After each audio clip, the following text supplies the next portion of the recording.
Assalamualaikum warahmatullahi wabarakatuh. Perkenalkan, nama saya Novi Dewi Anggraini, kelas 10 MIPA 3, nomor absen 27. Di sini saya akan menjelaskan tentang rantai makanan dan jaring-jaring makanan. Apa itu rantai makanan? Rantai makanan adalah sebuah peristiwa makan dan dimakan antara sesama makhluk hidup dengan urutan tertentu. Seperti pada contoh gambar di samping. Padi atau rerumputan dimakan oleh belalang. Belalang dimakan oleh katak. Katak dimakan oleh ular. Dan ular dimakan oleh burung elang.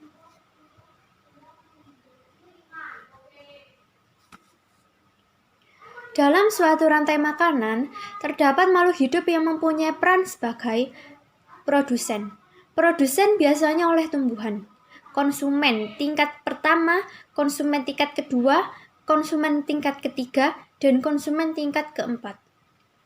Dekomposer atau pengurainya. Seperti pada contoh gambar di samping, rerumputan sebagai produsen, belalang sebagai konsumen tingkat pertama, katak sebagai konsumen tingkat kedua, ular sebagai konsumen tingkat ketiga, dan burung elang sebagai konsumen tingkat keempat.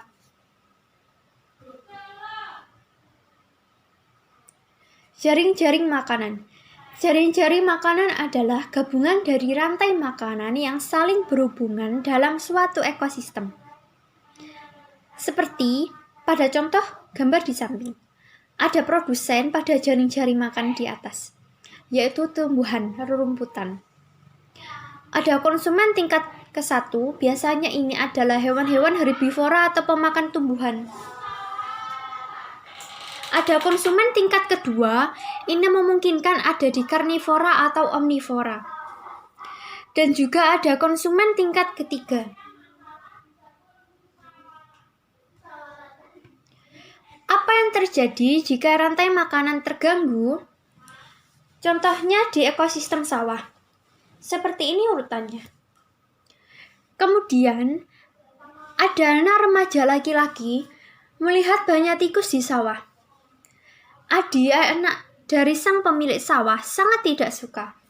Lalu, Adi ingin mengusir tikus-tikus tersebut agar tidak terlalu banyak di sawah ayahnya. Adi menggunakan racun tikus untuk membasmi tikus-tikus tadi.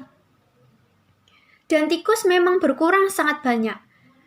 Apa yang terjadi pada populasi ular apabila populasi tikus berkurang sangat banyak? Ular tidak ada makanannya, sehingga kemungkinan pertama ular akan mati, disertai dengan burung elang akan mati. Sehingga dalam ekosistem sawah tidak akan ada ular dan burung elang. Nah, jika kemungkinan kedua, si ular akan pindah habitat atau tempat tinggalnya dan bisa jadi ke pemukiman warga untuk mencari makan. Ini contoh-contoh berita. Tanaman terong diserang ulat. Kenapa bisa? Berarti ada yang salah dengan ekosistemnya. Mungkin karena curah hujan yang tinggi. Maka ulatnya terlalu banyak. Nah, kalau ulatnya terlalu banyak, tanaman terong diserang dan petani merugi. Kalau petani tidak mau rugi, petani harus bisa menyeimbangkan ekosistem kembali. Nah, bagaimana caranya? Maka predator untuk ulat harus banyak, sehingga si ulat tidak lagi memakan tanaman terong. Predator apa itu? Bisa burung dimasukkan ke dalam ekosistem tersebut. Di sampingnya ada berita tentang ular piton masuk ke pemukiman warga. Kalau ular piton masuk ke pemukiman warga, karena ekosistem di habitatnya rusak, maka mereka cari habitat yang lain untuk tinggal dan mencari makan. Jagalah keseimbangan ekosistem dengan melestarikan hewan dan tumbuhan sesuai habitatnya.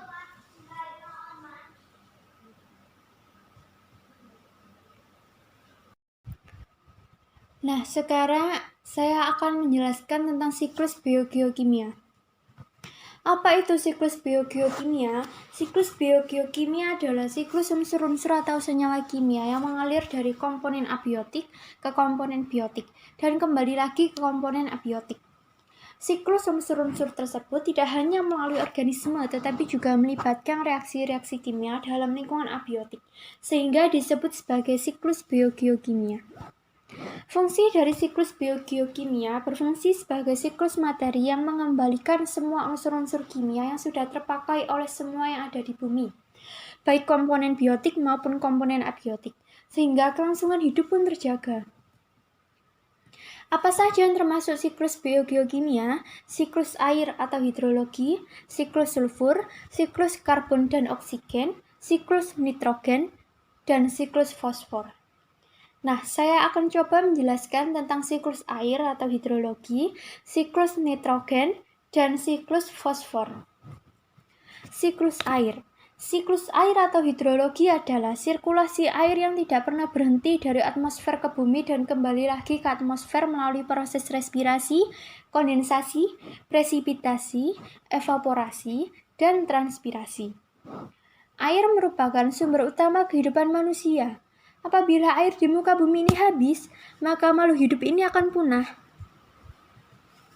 Nah, ini gambaran tentang siklus air.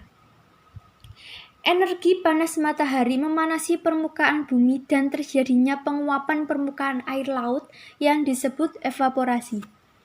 Dan pada tumbuhan disebut transpirasi. Kalau penguapan air dari tubuh hewan atau manusia disebut respirasi.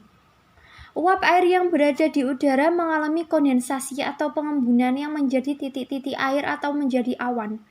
Kemudian awan tidak lagi mampu menampung titik-titik air sehingga terjadinya hujan. Proses ini disebut presipitasi. Siklus nitrogen. Siklus nitrogen adalah suatu proses konversi senyawa yang mengandung unsur nitrogen menjadi berbagai macam bentuk kimiawi yang lain.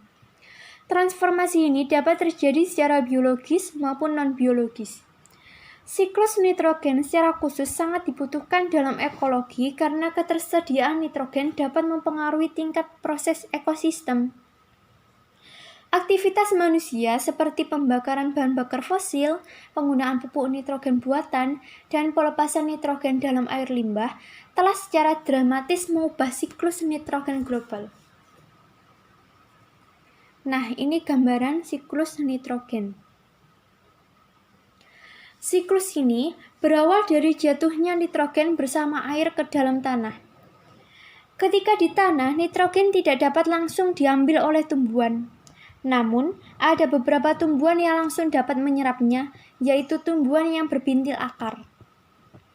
Setelah diproses oleh bintil akar, nitrogen ini berubah menjadi amonium.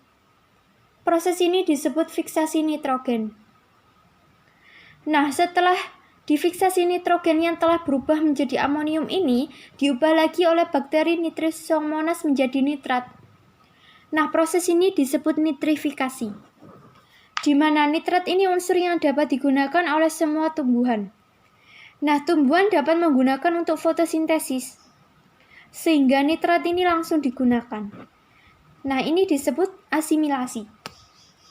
Kemudian jika ada tumbuhan atau hewan yang mati akan menjadi bangkai dan bangkai tersebut akan diurai oleh dekomposer. Hasil uraian tersebut akan menjadi amonium dan akan mendaur ulang proses-proses tadi. Proses ini pun disebut amonifikasi. Dan proses terakhir nitrat menjadi nitrogen bebas oleh bakteri nitrifikasi. Lalu nitrat ini akan berubah jadi nitrogen bebas yang berada di atmosfer dan kemudian mendaur ulang lagi. Siklus fosfor. Siklus fosfor adalah salah satu daur biogeokimia yang berlangsung paling lama dibandingkan dengan daur lainnya.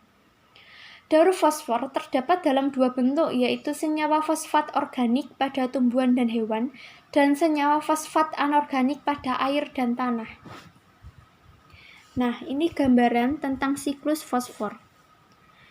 Siklus fosfor atau daur fosfor diawali dengan fosfor memasuki tanah dan air melalui pelapukan batuan. Kemudian tanaman menghasilkan ion fosfor dari tanah. Lalu fosfat dipindahkan dari tanaman ke herbivora.